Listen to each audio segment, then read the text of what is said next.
일본 사회에 외국인 혐오가 퍼지면서 이 범죄율 증가의 원인을 외국인 탓으로 돌리는 그런 목소리들이 커지고 있습니다. 하지만 실제 통계에 따르면은 외국인 범죄율은 오히려 감소 추세이고, 그렇다면 일본 내 범죄율이 늘어난 진짜 이유는 무엇이라고 볼 수 있을까요? 그게 결국은 먹고 살기 어려서 그래요. 그 외국인 범죄율이 높다는 얘기는 새까만 거짓말, 새빨간 거짓말, 새까만 거짓말이 아니고. 일본은 항상 그래왔어요. 국내에서 뭔가 어렵고 좀 뭐라면 전부 다 외국에, 특히 조선징이 어떻다, 중국이 어떻다. 아주 그건 일본이 정말 버려야 될 아주 고약한 습성이에요. 아주.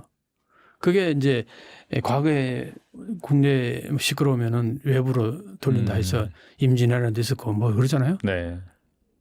이거 아주 고약한 성격이에요. 이거 아주 섬나라 근성이에요. 이거 내가 볼 때는 나는 일본을 평할 때 이 부분은 가장 고약하게 봅니다. 예를 들면은 뭔가 좀 나쁜 게 있으면 전부 외국인들이 다 했다고. 지난번에 예를 들어서 뭐 쓰레기가 막 많이 버려져 있다. 그거 일본인들은 안 이러는데 이게 외국인들이 관광객들이 많이 들어와서 이렇다. 그랬는데요. 팬데믹 때 외국인들이 하나도 안 들었는데 그 쓰레기에 펼쳐져 있는 그런 사진들이 수도 없이 올라왔어요. 일본에서. 이걸 보면은 외국인들이 안 들어오는데 옛날에 너희들 맨날 이런 사진 올리고 한국인들이 그랬다. 뭐 중국인들이 그랬다. 그랬는데 이거 진짜 빠른 거짓말 아니냐. 그런 얘기들이 또 있었어요. 그런 거 보면은 일본이 발전하려면은 제일 먼저 버려야 될 습성이 외국인들에게 나쁜 걸 다 돌리는 요 아주 못된 습성을 버려야지 일본은 그나마 좀 발전할 가능성이 있지. 이거 계속 이렇게 요런 생각, 요런 사고 가지고 있으면은 일본은 그냥 가라앉는다. 나는 그렇게 봅니다. 요거 섬나라 근성이라고 얘기해요. 아주 못된 아주 습성이라고 봅니다. 근데 내가 이렇게 과하게 얘기하는 거는 이게 아주 고질적이에요. 일본에서는. 그래서 통계치를 보면요. 여기 글도 나왔습니다. 여기 보면 통계치를 보면요. 외국인들 범죄는 오히려 줄었어요.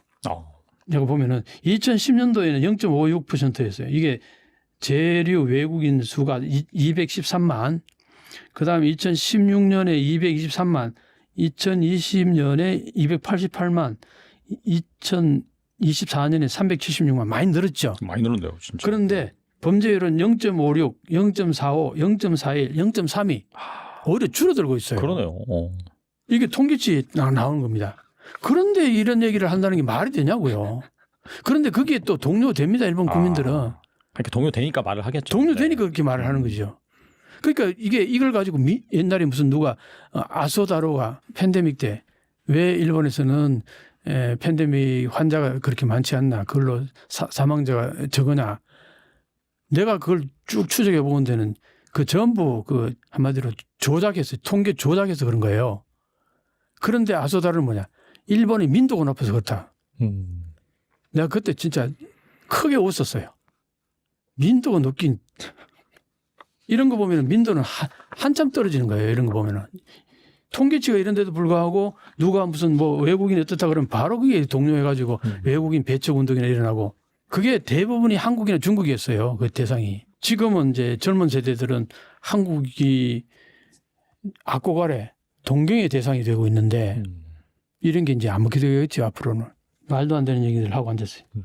그리고요, 흉악범죄도 보면은 그게 이제 예를 들어서 베트남 뭐 노동자가 만 몇천 원을 뺏고 목에다 칼을 찔러서 살인을 한 거예요. 그게 뉴스에 막 나왔잖아요. 그죠? 이게 한번 뉴스에 나오면요, 베트남인 전체가 다 범죄 집단으로 인식을 해요. 이런 현상들이. 그런데 보면은 1.9%예요. 흉악범은. 거의 100명 중에 98명은 아주 잘 적응하고 일 잘하는데 1.9%. 이거는 일본인들도 그 정도 퍼센트 될 거예요. 범죄율은. 그렇게 보면은 외국인이 특별히 범죄를 저지른다, 이건 아니라고요. 그런데 이런 것들 보면은 저편 포스트가 다 그런 맥락에서 나온 거란 말이에요. 이게 일본은 그 외국인 혐오증 같은 거, 외국인 포비아라는 얘기도 있어요. 이제 영어에 대한 울렁증 같은 게 분명히 너무나 강해요, 일본에서. 그러다 보니까 외국인 그러면 무조건 외국인 영어 쓰고 뭐 좀 그러면은 아예 접근을 안 하고 거의 이런 태도로 보이는 그런 모습들. 그래서 어떤 내가 얘기했죠. 그 오마에 게니치라는 일본의 아주 유명한 평론가이면서 교육자인 사람이 일본이 이렇게 한국이 뒤처지고 하는 이유는 딱 두 가지 이유다. 하나는 디지털화가 안 돼서 또 하나는 영어를 제대로 안 해서 이렇게 얘기를 해요. 그 일본은 영어를 안 한다는 얘기는 그만큼 해외 나가거나 외국인들과 접촉 이게 다 섬나라의 특성이란 말이에요. 네. 거기에 대해서 외국인 포비아라는 게 있어요. 외국인 두려움 같은 거. 두려움증. 근데 이런 것들이 일본을 자꾸 위축되게 만드는 거예요. 내부 지향증이 되는 거예요. 근데 한국은 어때요? 이 조그마한 반도 국가이면서도 막 계속 외부로 나가잖아요. 엄청 나가죠. 엄청 나가고. 그리고 그 오픈 마인드라는 게 그래서 내가 한국이 일본을 압도할 거다 앞으로 한일 역전은 뭐 더 가면 갈수록 더 차이가 벌어질 거다고 자신 있게 얘기하는 이유가 다 이런 데 있는 거예요. 정신적으로 그렇죠. 우리는 디지털화가 잘 돼 있죠. 그다음 디지털화가 앞으로 전 세계에 있어서 엄청난 부가치를 창출할 텐데 이 디지털하고 가장 잘 궁합이 잘 맞는 게 한글이에요. 한국어. 언어 자체가 또 이렇게 디지털하고 너무나 잘 접목이 되니까 한국은 앞으로는 비약할 겁니다. 이런 얘기하면요. 댓글에 무슨 소리냐. 일본 비판하는데 한국은 더 심하다. 그런 댓글들이 반드시 나옵니다. 나는 그런 거 전혀 신경을 안 써요. 그렇게 생각하는 사람이 그렇게 생각하라고 그러는 거죠. 그렇죠. 내 네. 생각은 전혀 그렇지 않으니까. 그리고 뭐 옛날부터 그랬어요. 옛날부터. 한류도 뭐 곧 끝난다. 곧 망한다. 그런 얘기들을 우리 국내에서 전문가라는 사람들이 더 많이 얘기했어요. 그럴 때마다 나는 그렇게 생각 안 했거든요. 근데 그런 맥락에서 보면은 지금 여러 가지 상황을 볼 때 한일 역전은 지금도 많이 제가 처음 책을 썼을 때가 4, 5년 전이에요. 한 4년 6개월 전에 딱. 그때에 비해서 많이 진전됐는데 앞으로 한 5년만 더 지나면요. 비교가 안 될 정도로 확실할 겁니다. 또 니케이에 따르면은 2025년 말 일본 거주 중국인 수가 100만 명을 넘어설 것이다. 이렇게 전망을 했거든요. 네. 시진핑 장기 집권으로 인해서 일본으로 이주하고 있는 중국인이 늘어나고 있다는 분석인데 일본으로 이주하는 중국인 때문에 일본이 뭐 난리 난 상황이라는데 여기에 대해서 좀 말씀해 주신다면요. 뭐 팬데믹 얘기죠. 팬데믹이 중국이나 일본에 끼친 영향이 엄청납니다. 네. 우리는 그때 어느 정도 대응을 잘해가지고 큰 그게 없어요. 근데 중국은 상해를 막 한 달씩 두 달씩 그냥 완전히 그냥 봉쇄를 해버렸잖아요. 그때의 상해가 어떤 도시냐. 상해는 중국이 아니에요. 사실 어떤 면에서는. 상해는 거의 독립국가나 마찬가지일 정도로 아주 잘 살기도 할 뿐만 아니라 어느 선진국가 못지않게 도시가 아주 세련되기도 하고 그랬어요. 내가 상해를 한 4번이나 다녔는데 갈 때마다 발전하더라고요. 한 1년만 뭐 2년 만에 가보면은 몰라보게 달라졌더라고요. 그래서 몇 년 전에 그때 이제 마지막으로 갔을 때가 돌아다녀 보면은 서울보다 훨 낫다. 딱 눈에 들어오는 거나 그런 느낌이었다고요. 물론 뭐 속속들이 보면 또 얘기는 달라지겠지만 그러게 상해인데 그 상해에 거기 사는 국민들이 시민들이 얼마나 프라이드가 있겠어요. 그런 사람들을 그냥 그냥 외부에서 완전히 차단해버리고 그냥 못질해가지고 밖에 못 나오도록 한 달 내지 그렇게 해버리고 통제를 했거든요. 맞아요. 네. 그게 갇혔던 사람들 한번 생각해 보세요. 무슨 이 놈들이냐. 그때 완전히 혐중을 느낀 거예요. 혐오감을 느낀 거예요. 중국에 대해서. 이 체제에 대해서. 네네. 돈 있는 사람들은. 그래서 그 사람들이 다 지금 탈출을 많이 하고 있다고요. 지금도 보면은. 그 사람들이 어디로 많이 가느냐. 물론 뭐 서구권 뭐 캐나다라든가 미국으로도 가고 뭐 다양하게 가고 호주도 가고 했겠지만 일본으로도 많이 갔어요. 그렇죠. 네. 뭐 한국도 뭐 만만치 않게 갔지만 특히 일본으로 많이 갔다고요. 왜 갔냐 일본을. 일본의 인터내셔널 스쿨 이게 잘 되어 있다는 거예요. 교육 시스템이. 그래서 중국인들이 와서 자녀 교육시키기에도 괜찮다는 거예요. 그리고 뭐 치안은 아주 좋죠. 그러니까 살기에는 돈만 많이 가져오면 살기에는 괜찮다고 보는 거예요, 일본을. 그렇죠. 네. 네, 그래서 이제 일본을 많이 들어왔습니다. 그 다음에 또 하나는 이제 일본의 그 관광지 있잖아요. 관광지 호텔 같은 것들이 한동안 썰렁했어요. 내가 2019년도에 그 하코네라는 일본의 1급 그 관광지예요. 일본 하면 하코네. 하코네 다음이 니꼬라 그래요. 하코네가 그렇게 관광지로서 아주 유명한 동네인데 내가 그때 갔을 때에 그 뭐라나 호텔 그렇게 많은 호텔이 엄청납니다. 호텔이 그렇게 많아요. 그 엄청난 후지산 바로 옆에 큰 호수가 있고 그리고 그 밑에 온천도 나오고 하니까 얼마나 좋아요. 위치가. 호수도 있고 후지산도 있고 그러니까 막 거기에 관광 호텔들이 진짜 많아요. 산 중턱부터 시작해가지고 그리고 좋죠. 환경들이 산이니까. 근데 너무 조용한 거예요. 커피 마시러 둘이서 그때 갔었는데 한 2시간 머물렀는데 손님이 안 보이는 거야. 사람이 안 보이는 거야. 우리 테이블 옆에 앉아있던 그 손님하고 2 테이블이 있었는데 그 손님들 가고 나서 우리 둘이 오랫동안 있다가 나와보니까 막 사람 그림자가 안 보이는 거예요.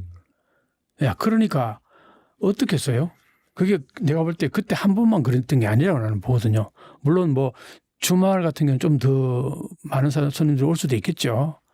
사실은 주말 토요일 일요일만 잘 장사해도 먹고 사는 업체도 많아요. 나도 여기 어디 가보면은 인천에 거기 어디 뭐 스퀘어원 같은 데 가보면요. 월화수목 금까지는 손님이 그렇게 많지가 않아요. 토일 막 벌벌합니다. 이래서 먹고 살아도 평일에 와서 보면 이래가 장사도 되겠나 싶은데 그런 거 보면은 물론 뭐 주말에 사람이 많을 수도 있는데 내가 볼 때 그건 아니거든요. 여러 가지 상황을 봤을 때 그러다 보니까 호텔을 팔 수도 없고 안 팔 수도 없고 팔려니까 살 사람도 없고 이랬던 상황이었는데 그때 팬데믹 그 이후로 중국에서 많이 이제 몰려 들어오는 거예요. 특히 그 관광지에 일본 료칸 있죠. 료칸. 네. 료칸 같은 것들도 많이 산다는 거예요. 지금 사실 료칸은요. 일본인 주인이 아닌 데가 엄청나게 늘어났을 거예요. 왜냐 팬데믹 때문에 그때 다 망했거든요. 한 몇 년을 그 손님이 없어버리면요. 그거 이제 망하거든요. 그렇죠. 네. 그 엄청난 고퀄리티가 많은데 특히 지방 같은 데는 그랬었다고요. 그래가지고 거기다가 또 이제 그 서빙하는 사람들 구하기가 그렇게 어렵다는 거예요. 료칸 가보면요. 반찬 가짓수가 엄청나잖아요. 요리가 막 그거 전부 옮기고 하는 게 보통 일이 아닐 거라는 봐요. 이제 그런 것들을 일하는 노동자 구하기가 쉽지 않을 거라고 보는 거예요. 거기다가 이제 뭐 팬데믹을 거치면서 이제 상황도 안 좋고 그때 사실은 후쿠오카 그쪽 지역을 해가지고 팬데믹 때 일본 료칸들이 한국인들 팬데믹이 말고 그때 우리 2019년도에 노저팬. 노노재팬. 네. 그때에 여행객이 딱 끊겼잖아. 근데 그 지역 그쪽 지방 소도시 내지는 시골 쪽의 그 료칸 같은 것들은 대부분 한국 사람들이 다 채웠어요. 그 활성화됐다가 한국인들이 딱 끊기니까 줄도서 한다고 그런 얘기가 나왔어서 그때. 그러니까 뭐 그런 것도 그런 거고 아까 학고내 같은 경우도 이제 그런 호텔들 같은 경우들이 중국인들이 많이 사는 거예요. 중국인 사가지고 더 잘 리모델링도 하죠. 중국인들 고객을 맞이하기 위해서. 내가 그때 봤을 때도 거기에 여행객들 대체로 다 중국인들이었어요. 중국 사람들 대상으로 하는 중국 사람들 숙박업소 이렇게 한다고 하셨죠. 중국 사람들 대상 네. 숙박업소 하는 거예요. 거기는 일본인들 거의 안 간다고 보면 돼요.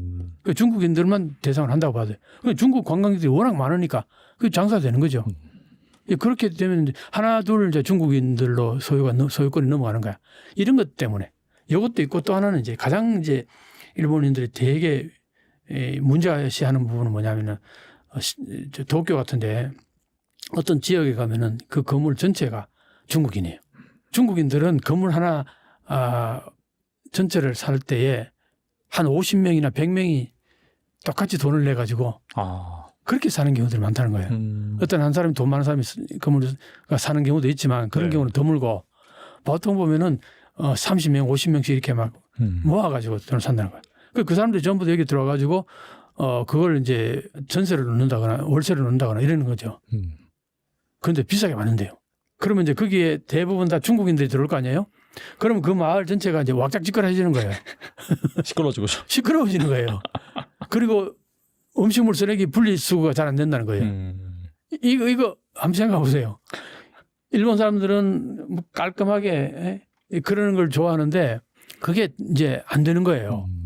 시끄럽죠. 그 조용히 해달라고 그러죠. 그 다음에 그 음식물 막 아무데나 막 버리죠. 네. 이게 아주 일본인들을 곤혹스럽게 만든다는 거예요. 그런 영역이 자꾸 늘어나니까 일본에서 문제시 되는 거죠. 그런 부분들이 가장 일본에서는 큰 문제가 된다. 뭐 그런 얘기입니다.